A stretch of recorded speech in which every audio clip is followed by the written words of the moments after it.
What's up, Cleared Professionals? Before we get into it, I just want to take a second and acknowledge what this weekend is about. We've got Memorial Day coming up this Monday. And what I want to say to every Cleared Professional out there who has served, who has lost someone, or who works every single day alongside the men and women who protect this country, I want to say a heartfelt thank you. This weekend means something, and I can't kick off this podcast without acknowledging why folks like me are able to have the freedom to do something like this. Land of the free because of the brave is something someone once said to me that I will always remember. And for those that serve this country, have served this country, or I should say continuing to serve this country, we love and appreciate every single one of you guys. Okay, let's get into the episode today. Today, we're talking about something that I know a lot of you have felt, but haven't said out loud. That feeling of being stuck, of hitting a wall, of doing the work and holding the clearance and cashing the check and still feeling like something is off. We're going to be talking about what that actually is, why it happens specifically in the cleared space, and what you can do about it. By the end of this episode, hopefully, you're going to be walking away with one thing that you can do this week to start moving again. But first, I want to welcome you. If this is your first time here, which should be everybody that's joining this podcast or listening to this podcast, my name is Tony Martinez. And this is Beyond the Badge. This show is for cleared professionals who are ready to go deeper than the badge, deeper than the contract, the title, and the paycheck. We talk about the career, we talk about the mindset, and we talk about the leadership that actually moves the needle. The stuff that nobody teaches you in school, and nobody tells you when you're coming up in this industry. I've spent the last 17 years in the cleared space, supporting every three-letter agency that you can think of, and primarily as of late in the intel community focused on the Fort Meade Agency, or MPO as most government contractors affectionately call it. I've seen what makes candidates progress.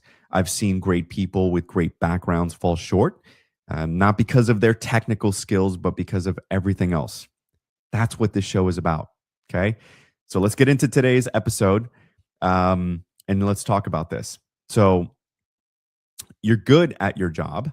You've got the clearance. You've got the title. You've got the steady paycheck. And honestly, you're respected. But then this feeling starts to creep in after a while. You start to feel stuck.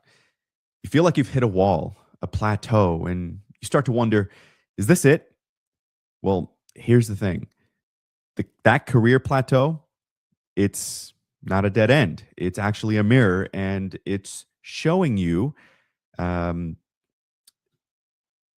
that the old way of doing things, the old you, has kind of run its course. It's not saying that you're done. It's saying that you're ready for something new.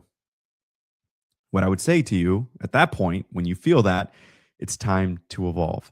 So, what is a career plateau? It's not just about getting promoted. It's about a lack of challenge. The work becomes automatic. You could do it in your sleep, if you will. And because of that, you're not really growing. You're not learning. You're just maintaining. And for people like us, maintaining is a slow, slow death. Now, in the cleared world, this is extra tricky because we've got what I call the clearance trap. That secret, that even public trust, I'd say, the top secret, the TSSCI with a poly, kind of feels like a golden ticket, right? You might have heard that from speaking to other recruiters throughout your career. And it is in a lot of ways. It gets you access, it gets you security, it gets you stability to a degree. But it can also become a golden cage. You get so comfortable, you feel so safe that you stop taking chances. You stop pushing yourself. You let the clearance run your career instead of the other way around. And that's when the plateau hits. You're doing the same work, just on a different contract. The title might change.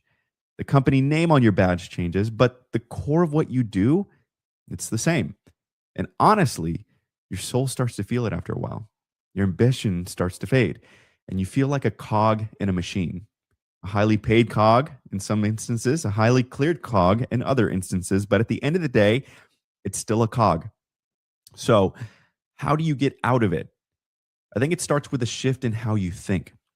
Stop seeing the plateau as a failure. See it as data. See it as feedback. The plateau is telling you that you've outgrown your current setup. And I think it's time to build a bigger one. First of all, be real with yourself. What are you really feeling? Are you feeling boredom? Are you feeling a lack of purpose? Like you're not living up to your potential? Write that down. Get it out of your head. Look it in the face and then own it. Next, find that ambition again. You guys remember that fire that you had when you first started? That hunger to learn, that desire to grow, to that desire to really want to make a difference? It's still there. It's just buried under the years of routine. What are you curious about? What problems do you actually want to solve? What skills do you want to pick up? Not for your job, but for you specifically. And this is where a lot of people mess up. They think they need a new job to break out, but a new job is just a new location. If you haven't changed your mindset, you just hit another plateau somewhere else. That change has to happen on the inside first. You have to become the person who's ready for the next level before that next level even shows up. Start a side project, learn something new, read a book about something completely unrelated to your work. Go to a conference outside of your usual world. Do something that makes you feel like a beginner again. That's where the real growth happens. And here's the big one. Start thinking of yourself as a consultant, not just a contractor. A contractor does what they're told. A consultant, they bring value. A contractor is a pair of hands. A consultant is a brain. A contractor is a cost.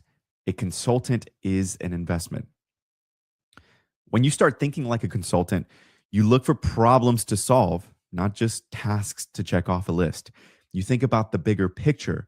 You bring your own ideas to the table. You add value beyond your job description. And that's when you become essential, in my opinion. That's when you become a leader, title or no title. I know this isn't easy. I know it's scary to kind of step off the path that everyone else is on. It's scary to bet on yourself, but the alternative is even scarier. The alternative is your ambition slowly dying. It's looking back and realizing that you played it safe. You never really pushed yourself. You never really lived up to what you could be. Don't let that be you. So here's where we landed today. The plateau isn't a sign that you're failing. It's a sign that you've outgrown where you are today. Clearance itself is a tool, gives you access. Don't let it become a ceiling. The change starts inside before it shows up anywhere else. And that shift from contractor mindset to consultant mindset, that's the move that changes everything, in my opinion. This week, I want you to do one thing, just one, okay? Find one area where you've been playing it safe, one area where you've been phoning it in, and do something different. Take a risk, speak up, volunteer for something that makes you a little uncomfortable. Do something that makes you feel alive again, because that career plateau, it's not a dead end, it's a mirror. And it's time to show that mirror who you really are. I'm Tony Martinez. This is Beyond the Badge. If this hit home with you, share it with someone in your network who needs to hear it, and I'll see you on the next one.